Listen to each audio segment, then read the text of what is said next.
अस्सलाम वालेकुम। कैसे हैं आप सब guys. Welcome to our YouTube channel learn physics with Anmol. हमने एफएससी पार्ट 1 की लेक्चर सीरीज स्टार्ट की हैं। आज का हमारा टॉपिक है law of conservation of momentum. Law of conservation of momentum. इससे पहले हम मोमेंटम को डिस्कस कर चुके हैं बहुत डिटेल में कि मोमेंटम क्या होता है। ठीक है, आज हम law of conservation of momentum को देखेंगे। तो गर्ल्स, कंजर्वेशन का क्या मतलब होता है? कंजर्व रहना। कंजर्व रहने का मतलब होता है किसी चीज़ का कांस्टेंट रहना, चेंज ना होना। इससे पहले आप ये 9th 10th में पढ़ के आए हैं। इसके अलावा आप law of conservation of energy भी पढ़ के आए हैं। वो भी यही था कि एनर्जी हमारे पास कंजर्व रहती है, कांस्टेंट रहती है, टोटल एनर्जी चेंज नहीं होती। इसी तरह law of conservation of momentum भी यही है कि किसी भी सिस्टम का हमारे पास जो मोमेंटम है वो कंजर्व रहता है। कंजर्व रहना मतलब कांस्टेंट रहना, टाइम के साथ चेंज नहीं होता। तो सबसे पहले हम इसकी स्टेटमेंट देख लेते हैं कि इसकी स्टेटमेंट क्या है। तो इसकी स्टेटमेंट टोटल, इसकी स्टेटमेंट हमारे पास क्या है? Total linear momentum of an isolated system remains constant. Total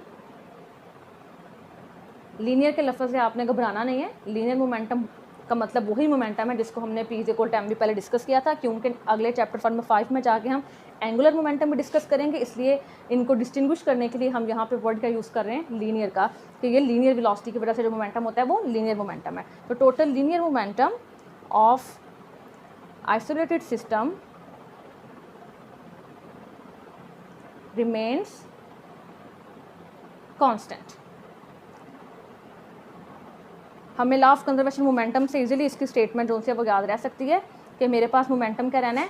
constant रहना है, चेंज नहीं होना। यहाँ से मैंने इसकी स्टेटमेंट लिखी है कि total linear momentum of isolated system remains constant. यहाँ पे जो आपके लिए एक नया लफ्ज़ इस्तेमाल हुआ है वो है आइसोलेटेड सिस्टम। आइसोलेटेड सिस्टम क्या होता है?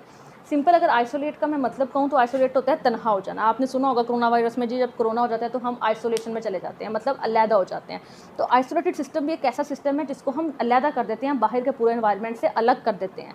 तो अगर इसकी प्रॉपर फिजिक्स की डेफिनेशन लिखी जाए आइसोलेटेड सिस्टम की, तो वो क्या बनती है? A system on which no external force act. ऐसा सिस्टम जिसके ऊपर बाहर से कोई फोर्स ना लग सके, मतलब हम उसे बाहर के एनवायरनमेंट से क्या कर देते हैं? बिल्कुल अलग कर देते हैं। ऐसे सिस्टम को हम क्या बोलते हैं? आइसोलेटेड सिस्टम बोलते हैं। तो यहाँ पे इसकी डेफिनेशन लिख लेते हैं आइसोलेटेड सिस्टम की। A system on which no external force acts. ऐसा सिस्टम जिसके ऊपर बाहर से कोई फोर्स ना लग रही हो, वो सिस्टम को हमने सेपरेट कर दिया, बिल्कुल बाहर के एनवायरनमेंट से अलहदा कर दिया, उस सिस्टम को हम आइसोलेटेड सिस्टम बोलते हैं। अगर इसकी एग्जांपल लें हमारे पास, तो रियल लाइफ में परफेक्टली 100% आइसोलेटेड सिस्टम तो कोई नहीं हो सकता, लेकिन जिसको हम अप्रॉक्सीमेटली आइसोलेटेड कह सकते हैं, गैस मॉलिक्यूल्स को अगर हम एक कंटेनर के अंदर फिल कर दें तो वो मेरे पास एक आइसोलेटेड सिस्टम की एग्जांपल है। गैस मॉलिक्यूल्स हैं, आपस में तो कोलाइड करेंगे, लेकिन अगर हम उनको एक कंटेनर में फिल कर दें तो बाहर से उनके ऊपर कोई फोर्स नहीं लग सकती। तो ऐसे सिस्टम को हम क्या बोलेंगे?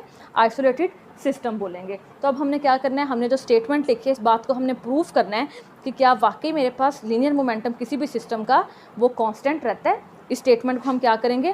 प्रूफ करेंगे।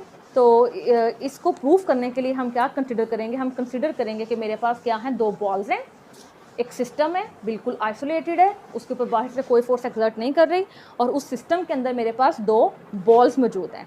एक का मैस m1 है और एक का मैस मेरे पास क्या है? m2। तो यहाँ पे हम बना लेते हैं एक सिस्टम जो कि आइसोलेटेड है, बाहर से इसके ऊपर कोई फोर्स एक्ट नहीं कर रही, और इसके अंदर दो बॉल्स मौजूद हैं। एक का मैस m1 है, एक का मैस क्या है? m2। और जो मेरे पास दोनों बॉल्स क्या कर रही हैं? एक ही सेम डायरेक्शन में मूव कर रही हैं। फर्स्ट बॉल की वेलोसिटी को हम नाम दे देते हैं v1 का, और जो सेकंड बॉल है इसकी वेलोसिटी को हम कह देते हैं v2।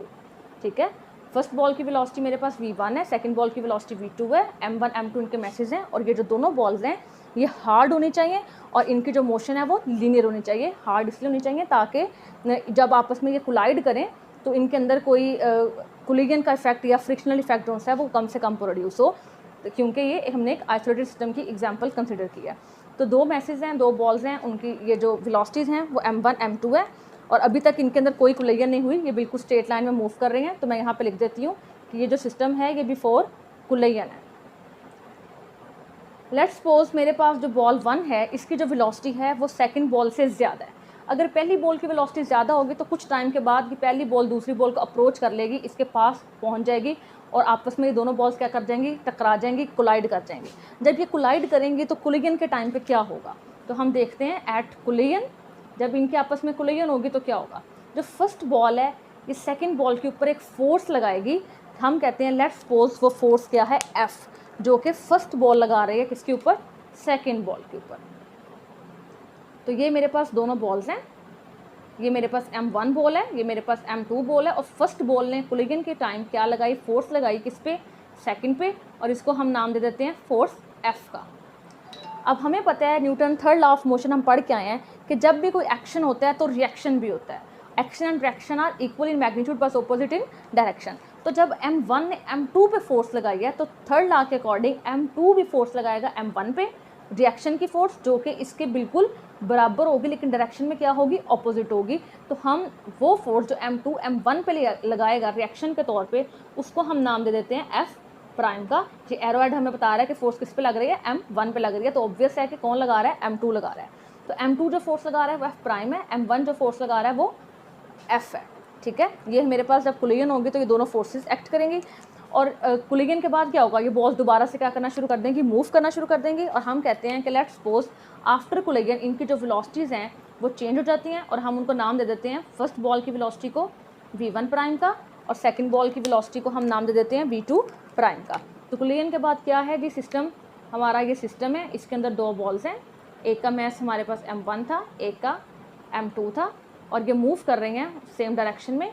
इसकी वेलोसिटी चेंज होकर क्या बन गई, v1 प्राइम, और सेकंड बॉल की वेलोसिटी चेंज होकर क्या बन गई, v2 प्राइम। ये इनकी फाइनल वेलोसिटीज़ हैं, और ये इनकी क्या है, बिफोर कोलिजन इनिशियल वेलोसिटीज़ हैं। ओके, अगर ये आपको समझ आ गया तो हमारे लिए कैलकुलेशन क्या हो जाएगी, आसान हो जाएगी। यही बात आपने एक्सप्लेनेशन में लिखते नहीं है कि consider two balls having masses M1 M2 and their initial velocities v1 v2 at collision, एक दूसरे पर फोर्स लगाती हैं और कोलिजन के बाद उनकी वेलोसिटीज चेंज होकर क्या जाती हैं, v1 prime v2 prime, as it is book की लाइन्स आपने यहाँ पे लिखते नहीं है।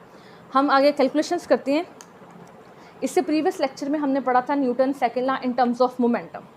क्या था Newton second law in terms of momentum, कि rate of change of momentum of a body is equal to applied force, और इसकी मैथमेटिकल एक्सप्रेशन थी F is equal to mvf minus mvi over t। ये मेरे पास expression थी। ठीक है, अगर t को मैं यहाँ पे मल्टीप्लाई कर लूँ तो मेरे पास क्या बन जाएगा, F multiply by t that is equal to mvf minus mvi। Okay, आपने गर्ल्स एक बात याद रखनी है गाइस कि जब आपस में कोलिजन होगी तो M1 का मोमेंटम चेंज होगा और M2 का मोमेंटम भी चेंज होगा, लेकिन पूरे सिस्टम का मोमेंटम चेंज नहीं होना चाहिए। Law of conservation of momentum हमें कहता है कि एक सिस्टम का मोमेंटम क्या रहता है, कंजर्व। तो ये मेरे पास दोनों बॉल्स का एक सिस्टम है, तो हमारे पास कोलिजन के दौरान सिंगल बॉल का मोमेंटम तो चेंज होगा लेकिन पूरे सिस्टम का मोमेंटम क्या रहेगा, कंजर्व रहेगा। तो हम चेक करते हैं कि पहले हम देखते हैं कि बॉल 1 में क्या चेंज आया मोमेंटम में, और फिर हम देखेंगे सेकंड बॉल के मोमेंटम में क्या चेंज आया। तो सबसे पहले हम फर्स्ट बॉल का मोमेंटम चेंज चेक कर लेते हैं। Change in momentum for first ball,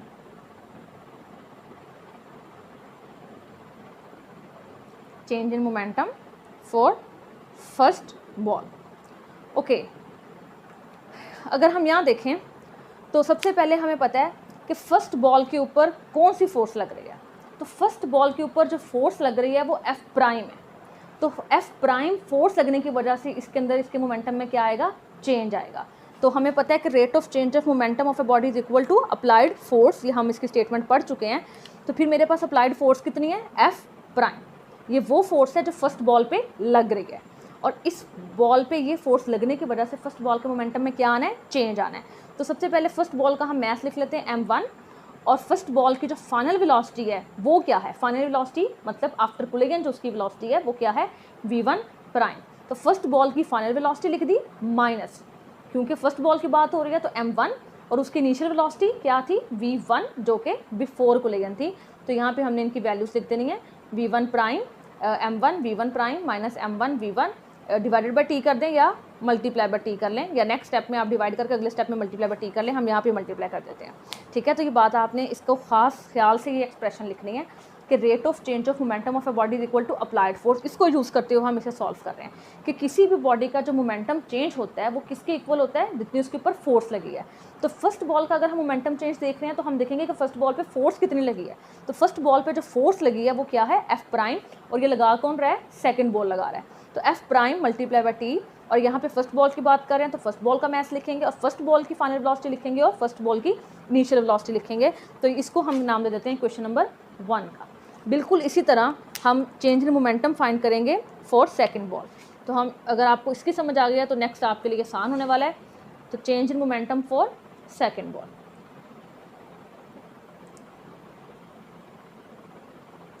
तो हम देखते हैं कि सेकंड बॉल पे फोर्स कितनी लग रही है। तो सेकंड बॉल पे जो फोर्स लग रही है वो कितनी है, एफ है। हमने शुरू में लिखा था कि जो फोर्स एफ है वो सेकंड बॉल पे लग रही है, लगा कौन रहा है, फर्स्ट बॉल लगा रहा है। तो हमें किससे मतलब है, सेकंड बॉल पे लगने वाली फोर्स से। तो सेकंड बॉल पे जो फोर्स लग रही है वो कितनी है, मेरे पास एफ है, और इस बॉल की वजह से जो मोमेंटम चेंज होगा उसको हम देख लेते हैं।